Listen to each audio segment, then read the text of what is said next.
ان اللہ وملائکتہ یصلون علی النبی یا ایھا الذین آمنوا صلوا علیہ وسلموا تسلیما اللہم صلی علی سیدنا شفیعنا نبینا مولانا محمد وبارک وسلم صلاۃ و سلام علیک یا رسول اللہ سبحان ربک رب العزت عما یصفون وسلام علی المرسلین والحمد للہ رب العالمین۔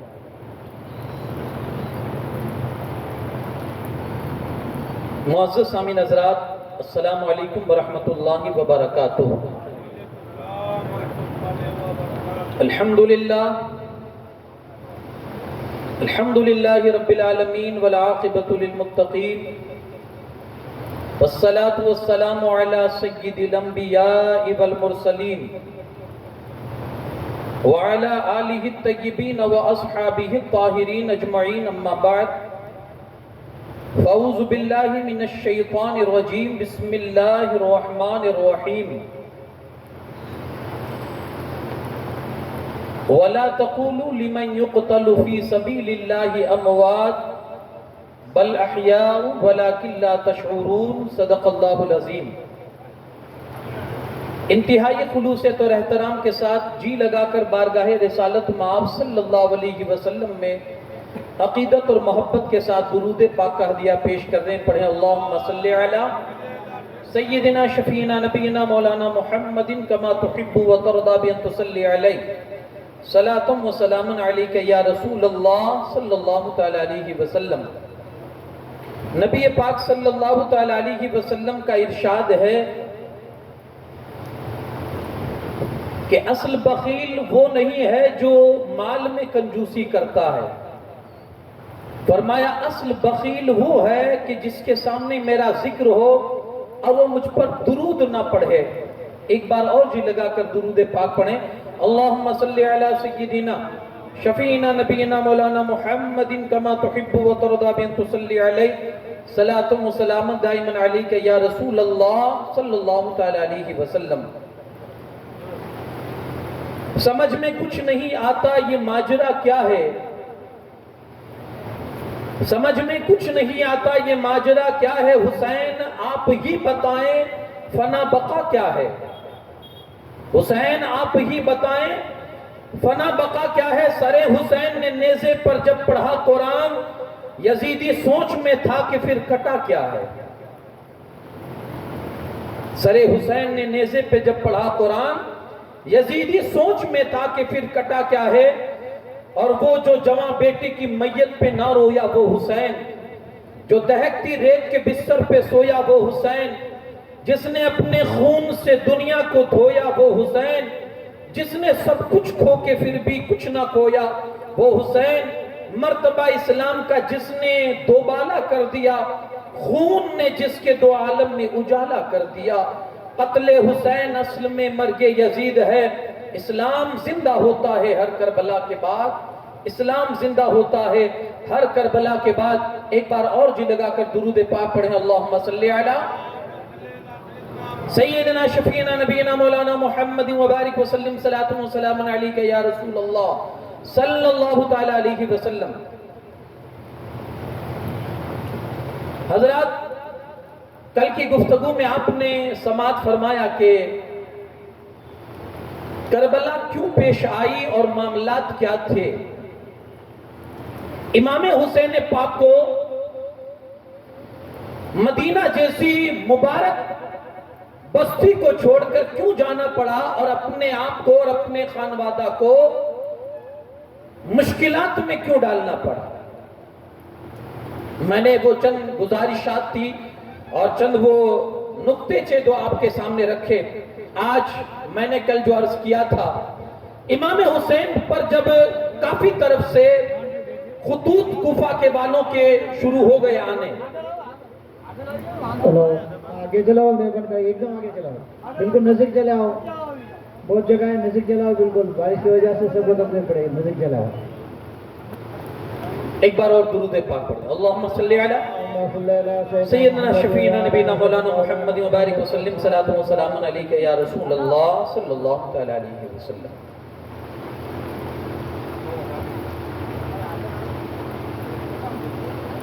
امام حسین کے پاس جب بہت سارے خطوط آئے کہ آپ کوفہ چلے آئیں اور کوفہ آ کر آپ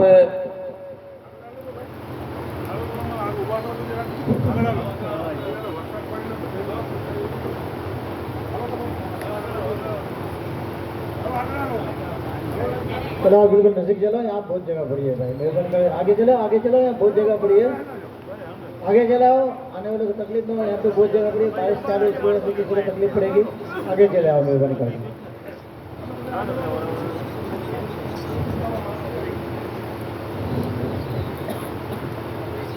اب جب سارے خطوط امام پاک کے پاس تھے، اب امام کس لحاظ سے نہ بولے کہ میں نہیں آؤں گا؟ حضرت علامہ صدر الدین، حضرت علامہ صدر الافاضل مولانا نعیم الدین مراد آبادی فرماتے ہیں کہ اگرچہ امام پاک کی جو شہادت کی جو بات تھی وہ بچپن ہی سے مشہور تھی کہ یہ شہید کیے جائیں گے، اور کوفہ والوں کی جو بے وفائی تھی وہ بھی پہلے سے مشہور تھی، کیونکہ معاملہ کوئی نیا نہیں تھا۔ مولا علی کے ساتھ ان کی بے وفائی، امام حسن مجتبیٰ کے ساتھ ان کی بے وفائی، تو یہ ساری معاملات تھے۔ اس کے باوجود بھی اگر امام حسین منع کرتے کہ میں نہیں جاؤں گا، اور یزیدی یوں کہتے کہ اگر آپ نہیں آؤ گے تو ہمیں مجبور ہو کر یزید کے ہاتھ پر بیعت کرنی ہوگی، اور یزید کیسا ہے آپ جانتے ہیں،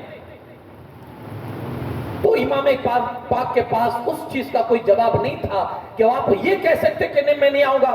تو پھر آپ کو تیار ہونا پڑا۔ آپ نے کہا ٹھیک ہے، تمہارے اتنے خطوط میرے پاس آئے، بہت سارے صحابہ نے منع بھی کیا کہ حضور آپ نہ جایا جائے، تو کہا اب یہ سارے جو خطوط میرے سامنے آئے ہیں، کل بروز قیامت اگر میرے ہی نانا نے مجھ سے پوچھ لیا حسین تجھے اتنی جان پیاری تھی کہ اپنی جان بچانے کے لیے تو ایک بار بھی وہاں نہیں گیا، وہاں لوگوں کو میرے دین سے ہٹایا جا رہا تھا، میری شریعت کا مذاق اڑایا جاتا تھا، تو نہیں جا سکتا تھا وہاں۔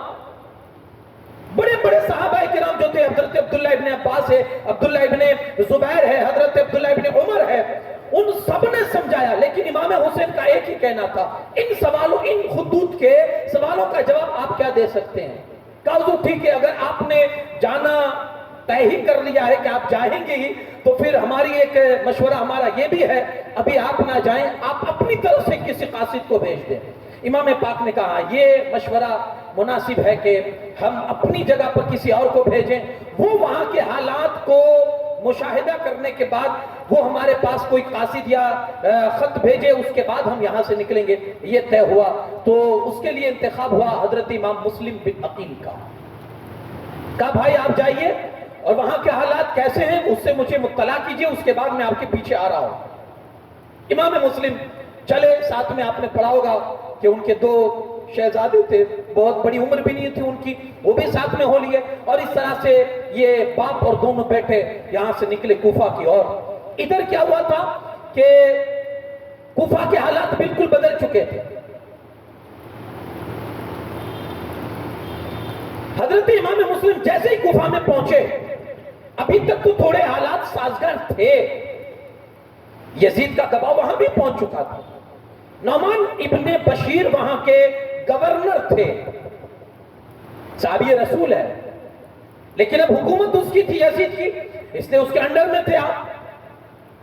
امام مسلم جیسے ہی پہنچے، لوگوں نے بڑا بہترین انداز میں آپ کا ویلکم کیا، آپ کا سواگت کیا، آپ وہاں گئے۔ ایک ہفتے میں 12,000 لوگوں نے، کوفیوں نے آپ کے ہاتھ پر بیعت کر لی امام حسین کی، ایک ہفتے میں 12,000 لوگوں نے۔ اب امام مسلم نے جلدی کی کہ چلو جب ایک ہفتے میں 12,000 لوگوں نے بیعت کی ہے تو 2 ہفتے میں تو شاید پورا کوفہ ہی بیعت کر لے گا، اور اس طرح سے ہمارے لیے آسانی ہو جائے گی، اور میں امام حسین کو خط لکھ کر قاصد کے ذریعے بھیجوا دوں۔ آپ نے فوراً خط لکھا، حضور جلدی تشریف لائیں، ماحول بالکل سازگار ہے اور ماحول موافق بھی ہے، اور یہاں 12,000 لوگوں نے آپ کے ہاتھ پر بیعت قبول کر لی ہے۔ ادھر خط لکھ دیا، ادھر نعمان ابن بشیر کو جب پتا چلا کہ امام حسین کے ہاتھ پر، امام مسلم کے ہاتھ پر امام حسین کی بیعت لی جا رہی ہے، وہ منبر پر آئے اور انہوں نے اعلان کیا، کیونکہ وہ یزید کی طرف سے تھے، خدا را یہ رہنے دیجیے آپ، اگر یزید کو پتا چلا تو وہ بہت سختی کرے گا تمہارے ساتھ، یہ آپ کیا کر رہے ہو؟ بڑے ٹھنڈے انداز میں، کیونکہ وہ اہل بیت سے محبت کرنے والے تھے۔ وہ امام مسلم کو بھی اپنا امام تصور کرتے تھے. وہ کیسے زیادتی کر سکتے تھے امام مسلم کے ساتھ؟ وہی ایک مجلس میں عبداللہ بن مسلم حضرمی جو بنی امیہ کا آدمی تھا وہ بیٹھا ہوا تھا. اس نے کہا نعمان بن بشیر سے آپ بڑی ڈھیل دے رہے ہیں اور بڑی نرمی سے آپ معاملہ کر رہے ہیں, آپ سختی کا مظاہرہ کیجئے, آپ اتنے سختی کیوں کر رہے ہیں؟ آپ نے کہا یہ سختی کہیں قیامت کے دن میرے لیے سختی نہ بن جائے. آج میں ان کے ساتھ سختی کروں جو نبی کی آل ہے, نبی کی اولاد ہے, کہیں ایسا نہ ہو آج ان کے لیے سختی میں سخت ہو جاؤں اور اگر اللہ کے یہاں مجھے سختی دیکھنے ملے. ایسی سختی مجھے نہیں چاہیے اور نہ ایسی سختی میں کر سکتا ہوں. اس نے کیا کیا, پیچھے سے جا کر اس نے حالات یزید کے پاس ملک شام بھجوا دیے. کوفہ تیرے ہاتھ سے جا رہا ہے, اگر بچانا چاہتا ہے تو کسی سخت آدمی کو گورنر بنا کر یہاں بٹھا دے, ورنہ نعمان ابن بشیر بڑے نرم دل آدمی ہے, پبلک ان کے کنٹرول میں نہیں رہے گی. بہتر یہی ہے کہ تو کسی اور کو ان کو معزول کر کے بٹھا دے. یزید کے پاس اس طرح سے ایک اور بھی تھے جنہوں نے خط لکھا تھا. 2-3 خط جب یزید کے پاس پہنچے, ان کو بٹھا دو جلدی.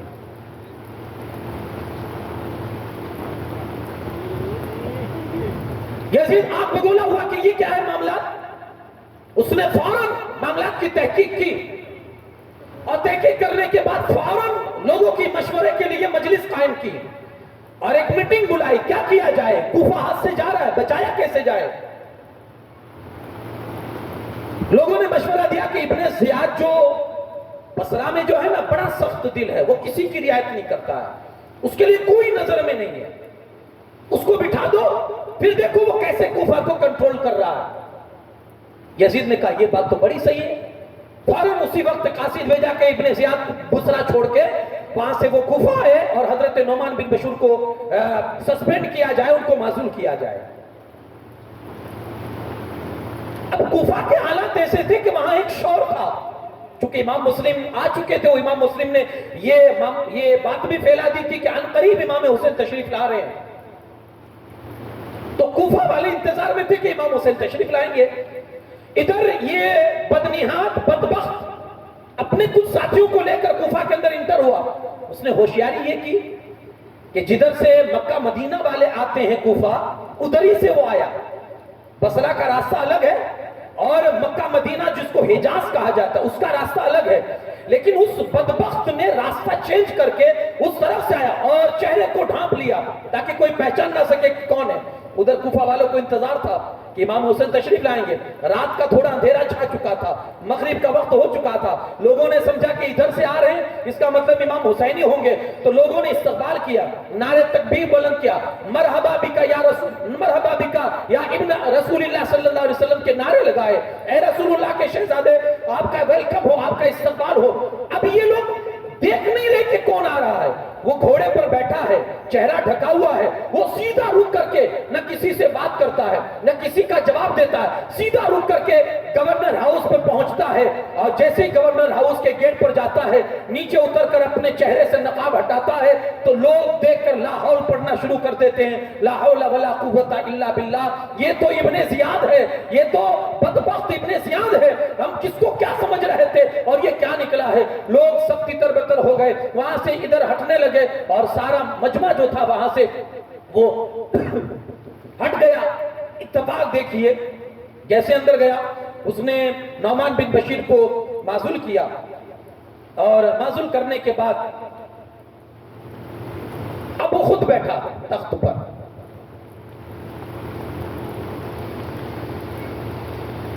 نعمان بن بشیر کی معزولی کے بعد اب کوفہ کے حالات تھوڑے چینج ہونے شروع ہوئے, کیونکہ اس نے کرسی پر بیٹھتے کی سب سے پہلا خطبہ اتنا ڈراؤنا دیا. ہاں, وہ کہتے ہیں نا کہ جب لوگوں کے اندر حکومت کرنی ہو نا تو لوگوں میں ڈر پیدا کرو. وہ جتنا ڈریں گے اتنا آپ کامیاب ہو جاؤ گے.